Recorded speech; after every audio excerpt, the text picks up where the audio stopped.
La politique nucléaire française est claire. Elle prévoit, depuis 2022, la construction de 6 nouveaux réacteurs, en réalité de 3 couples de réacteurs, dans la région Penly, Gravelines et Bugey. Donc en fait, dans l'ordre, on pourrait dire que ça sera mis en place en 2035, en 2038 et en 2042. Donc voyons ce qu'il en est à l'heure actuelle. Lorsque nous entendons des gens qui sont pour la sortie du nucléaire en France nous dire qu'ils ne vont pas toucher au programme nucléaire français, qui est celui qui nous a permis de nous en sortir dans la crise énergétique provoquée par l'invasion de la Russie en Ukraine, car grâce à notre énergie nucléaire, nous n'avons pas eu à subir les problèmes qu'a subi, par exemple, l'Allemagne, qui était dépendante à plus de 55% de la Russie, alors qu'en France, cette dépendance n'était que de l'ordre de 17%.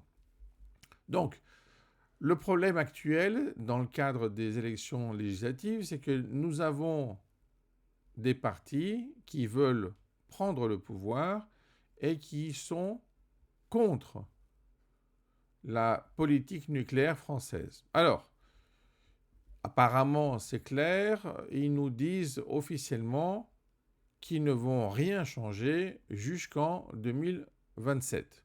Alors, le problème, c'est qu'en fait, les choses avancent. On est déjà en 2024, on n'est plus en 2022, et donc la chose qui est un projet à l'époque devient une réalité peu à peu, et c'est important d'avoir ça en tête. Pourquoi ?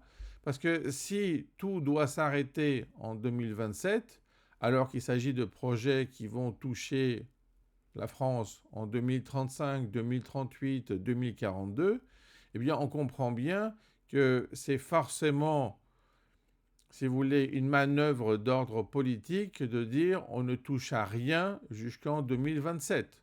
En réalité, à partir du moment où vous pouvez faire quelque chose en 2027, vous pouvez arrêter l'ensemble des 3 projets.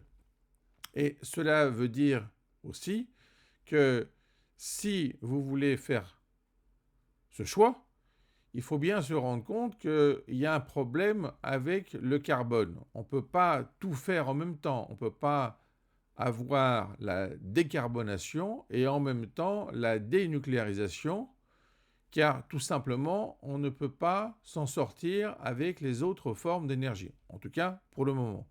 Donc, je comprends bien qu'il y a une idée de priorité, d'abord la décarbonation et ensuite la dénucléarisation, mais on voit bien quand même que le point de vue est du genre on arrête l'ensemble. Donc si c'est simplement une question de timing par rapport aux élections pour dire la réalité du positionnement, il faut faire attention à cela, car il s'agit de politiques qui se mettent en place pendant des décennies.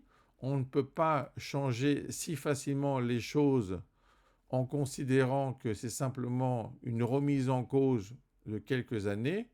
Nous avons affaire à de l'énergie qui concerne la grande stratégie de la France, et donc il faut être très vigilant par rapport à ces positionnements qui n'ont pas forcément en tête la valeur de cette grande stratégie, non seulement au niveau de la France, mais au niveau européen.